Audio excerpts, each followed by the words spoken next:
വിദ്യാഭ്യാസ സ്ഥാപനങ്ങളിലെ ജാതി വിവേചനവും അതിക്രമവും തടയുന്നതിനുള്ള നടപടികൾ നിർദ്ദേശിക്കണമെന്നാവശ്യപ്പെട്ട് തമിഴ്നാട് സർക്കാർ രൂപീകരിച്ച സമിതി അന്തിമ റിപ്പോർട്ട് സമർപ്പിച്ചു. മദ്രാസ് ഹൈക്കോടതിയിലെ വിരമിച്ച ജഡ്ജിയായ കെ ചന്ദ്രു അധ്യക്ഷനായ ഏകാംഗം സമിതിയാണ് റിപ്പോർട്ട് സംസ്ഥാന സർക്കാരിന് മുന്നിൽ വെച്ചത്. 2023 ഓഗസ്റ്റിലാണ് സംസ്ഥാന സർക്കാർ ഈ സമിതി രൂപീകരിച്ചത്.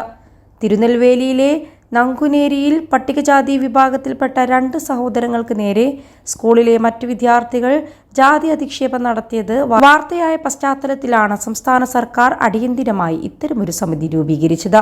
റിപ്പോർട്ടിലെ പ്രസക്ത നിർദ്ദേശങ്ങളാണ് ഇപ്പോൾ ചർച്ചയാകുന്നത്. സമിതിയുടെ നിർദ്ദേശങ്ങൾ പ്രകാരം വിദ്യാർത്ഥികൾ സ്കൂളിൽ നിറമുള്ള ചരടുകൾ കയ്യിൽ കെട്ടുന്നതിനും നെറ്റിയിൽ തിലകമണിയുന്നതിനും വിലക്ക് ഏർപ്പെടുത്തിയിട്ടുണ്ട്. സ്കൂളിലേക്ക് എത്തുന്ന സൈക്കിളുകളിൽ തങ്ങളുടെ ജാതി വിളിച്ചോതുന്ന നിറങ്ങൾ പെയിന്റ് ചെയ്യരുതെന്നും സമിതി നിർദ്ദേശിച്ചിരുന്നു. +2 ഡിഗ്രി കഴിഞ്ഞവർക്ക് വേൾഡ്സ് ഫസ്റ്റ് AR/VR ക്ലാസ് റൂമിലൂടെ സ്മാർട്ട് ഫോൺ എഞ്ചിനീയർ ആവാം. കൂടുതൽ അറിയാൻ വിളിക്കൂ ബ്രിഡ്കോ ആൻഡ് ബ്രിഡ്കോ. ഈ നിർദ്ദേശങ്ങൾ ലംഘിക്കുന്നവർക്കെതിരെ കർശന നടപടി സ്വീകരിക്കണമെന്നും റിപ്പോർട്ടിൽ വ്യക്തമാക്കി.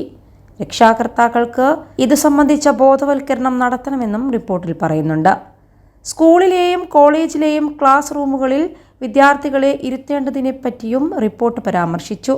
അക്ഷരമാലാക്രമത്തിലായിരിക്കണം എല്ലാ സ്കൂളിലെയും കോളേജിലെയും വിദ്യാർത്ഥികളുടെ ഇരിപ്പിടം ഒരുക്കേണ്ടതെന്നാണ് റിപ്പോർട്ടിൽ പറയുന്നത്.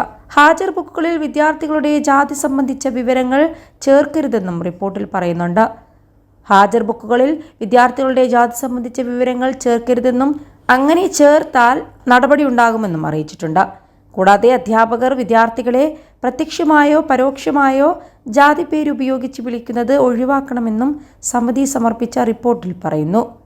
ജാതി മതപരമായ പരിപാടികൾക്കായി സ്കൂൾ ഗ്രൗണ്ട്, ഓഡിറ്റോറിയം എന്നിവ വിട്ടുകൊടുക്കുന്ന രീതിയും നിർത്തലാക്കണമെന്നും നിർദ്ദേശത്തിൽ പറയുന്നുണ്ട്. കൂടാതെ ഹൈസ്കൂൾ, ഹയർ സെക്കൻഡറി അധ്യാപകരെയും ജീവനക്കാരെയും കാലാനുസൃതമായി സ്ഥലം മാറ്റണമെന്നും കമ്മിറ്റി റിപ്പോർട്ടിൽ വ്യക്തമാക്കി. ഒപ്പം അധ്യാപകരെ നിയമിക്കുന്ന സമയത്ത് അവരുടെ യോഗ്യതകൾക്കൊപ്പം സാമൂഹിക പ്രശ്നങ്ങളോടുള്ള അവരുടെ മനോഭാവവും വിലയിരുത്തണമെന്നും റിപ്പോർട്ടിൽ നിർദ്ദേശിക്കുന്നുണ്ട്.